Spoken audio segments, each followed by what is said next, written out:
Let's keep a little bit decorum here, folks, okay? Lou Smith.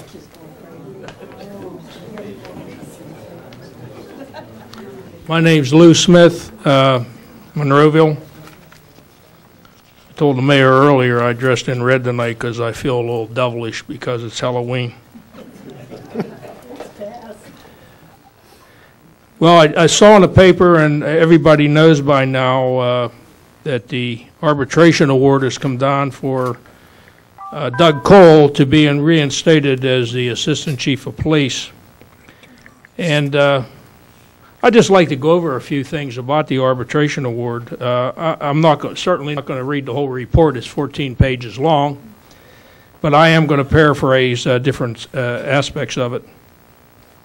The arbitrator in this case was Ronald F. Tallarico, Esquire. He was appointed to be the arbitrator through the Court of Common Pleas. Judge O'Reilly.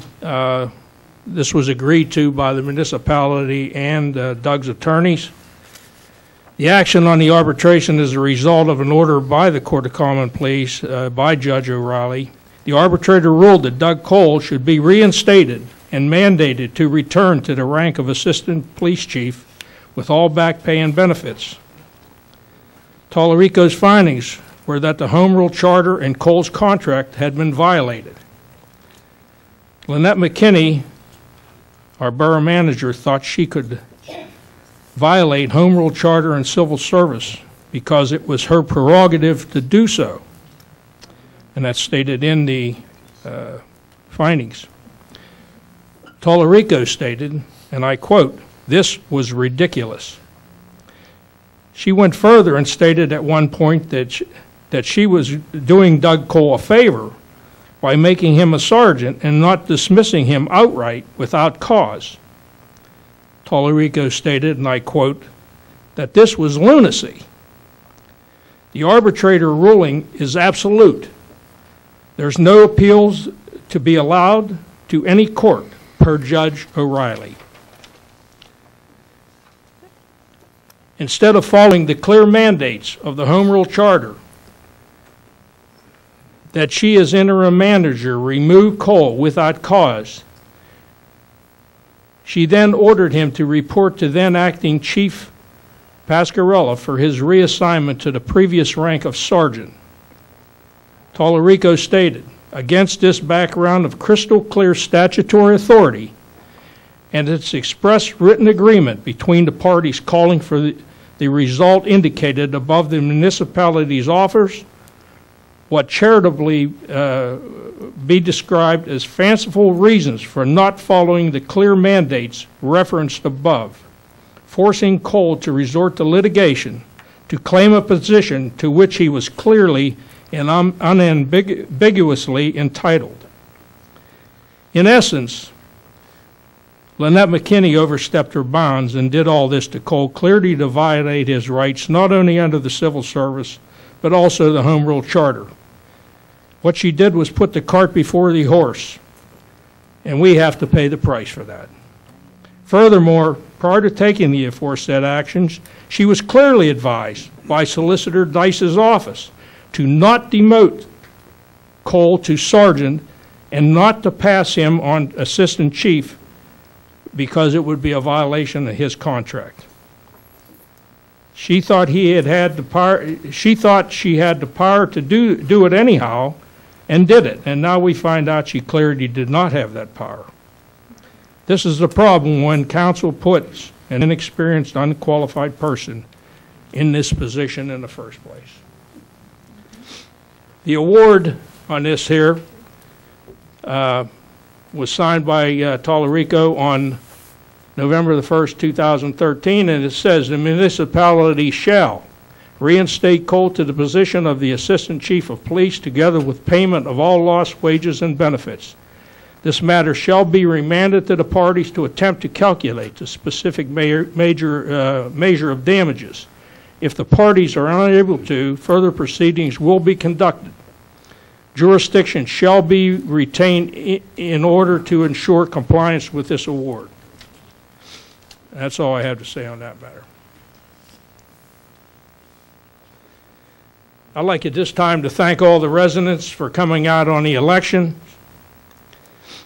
Again, we had a positive result for Monroeville. I got to congratulate Mayor Arasenko and Ron Harvey for their wins. And also congratulate Tom Wilson, Linda Gatos, and Paul Caleri for their wins. Very shortly, we are coming to the end of this fiasco of the past 10 months. I don't know if anybody ever seen the movie The Perfect Storm, starring George Clooney, but it's about a storm that came through the northeast part of the United States, and that's what the story's about. And there was 3 fronts that all come together and made this storm of the century. Well, for the past 10 months here, what we have had is a perfect storm of political ineptness run by 4 members of council here. A coalition of 4 council members, the manager, the CFO worksman, and the chief of police, and a few others. I don't think you could put these 4 people together, or this coalition together, if you tried in the next 100 years and get the results that we've had.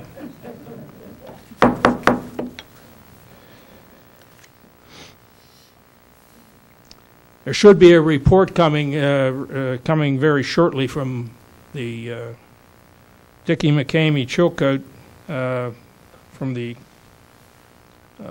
investigation that was done. I'm going to teach you a new word tonight. I know Bruce Dice will know what this means. And although I haven't seen the report, like I said, I do know a few things that's in it. And there was a lot of falsifications in there. And the word I want to teach you is crime and falsi. And what that is, it's Latin, and it means false in one, you're false in all. And there's several people in that report that lied against Doug Cole. And I just want you to remember that name, because when it comes up downtown, you're going to hear it a lot. And then we're going to be speaking about the chief of police. He engineered this entire scenario that's happened here in Monroeville. The removal of Doug Cole. This all had to do with him. And it was a disgrace what they did to him and his family. And all of a sudden, he's gone. Where did he go? Sammy Garfola just wanted to know that. I want to refer to you to another thing, not a movie, but I don't know if everybody remembers this, but I remember it, and just dating myself maybe a little bit, but they had a commercial on TV many years ago. There was an elderly lady advertising hamburgers for Wendy's. And it was, "Where's the beef?" Well, I think we ought to employ one of these young senior citizens back here. And we got a TV station, and we ought to make our own commercial. And it shouldn't be, "Where's the beef?" It should be, "Where's the chief?" Mayor, does anybody know where he's at? You know, Lou, I cannot respond. That's an employee issue. All right, well, he's not in Monroeville, so he must be somewhere close by. Now, last month, I spoke here, and after I left, I didn't even pick on Lois for the last couple meetings. And here I leave. I'm not gone 15 minutes. I go home. I turn the TV on because I had to be home. And here she is up here telling me she wants me to check the firearm I carry in my sock. I was going to bring a sock in with a roll of quarters tonight and wave it around, but I figured I better not do that. I might get arrested. But anyway, I've been carrying a firearm for 47 years of my life. And I do it for a reason. if somebody would come in here right now, there's an officer in the back of this room right here, and somebody would come in here and do something violent where somebody's life was in danger up here, I would be the first person, and I know Sammy Garfola and every cop in this room right here would be behind me, assisting this officer with a firearm or with our whatever physical means that we had to do. We'd be protecting all of you, even you, Lois. Now, I'm going to tell you something about police officers, okay? Police officers are a little bit like the military. It's like a quasi-military organization. Police officers have a very unique thing in life, as does the military. And they are one of two professions that you're asked to go to work every day to either save a life, take a life maybe, or maybe give your own in the performance of your duty. It's an awesome, awesome responsibility. And I did that for 30 years. And I think I'm qualified to carry a firearm anywhere I want. And I'll tell you why. Number one, I have a permit from Allegheny County to carry one. And back in 2007, under H.R. 218, which, passed the Congress of the United States, the Senate, the House of Representatives, and was signed by the President of these United States, I have a national permit. I can carry a firearm anywhere in this country, anytime I want. And the last time I looked, this said this was Monroeville. It wasn't Tombstone territory.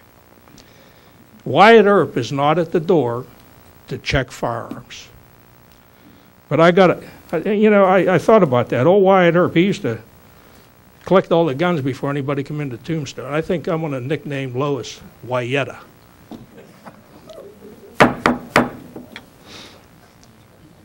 And I do want to ask, Mayor, if you would ask Lois one question for me, because she brought this up last week, and I want to know what she was talking about. She said that I was out patrolling houses in Monroeville, councilmen's houses, and it was like a form of stalking. I'd like to know what she was talking about, because I certainly have not done that. Do you want to answer that question? I guess she's just going to stare at me. Well, I'm not going to get an answer. I've listened to her ramblings the last 4 years about her Cabbage Patch and all that other stuff. I do know this. I've heard a lot of things that she said, and my opinion is that, and always will be, that Lois, you're just one puppy shy of a full pet shop. No, please. One of the things that I think, Lou, you did not say, and I'm very glad that you retired officers do carry your weapons that are qualified. They are part of the Homeland Security. If, God forbid, if we get attacked by a foreign entity, that is another line of defense beside our police, our military, and etc. And those of us, and I'm one of them, I also have a license to carry a weapon. I do not carry it in here ever. Most of the times I don't carry it because I still feel very safe in our community and in our whole country. But I just want to thank all the retired officers that do carry your weapons. I do know that you still, even though you're retired, would put your life on the line to save anybody sitting here or up here. To our police department and our officer back here, there's not enough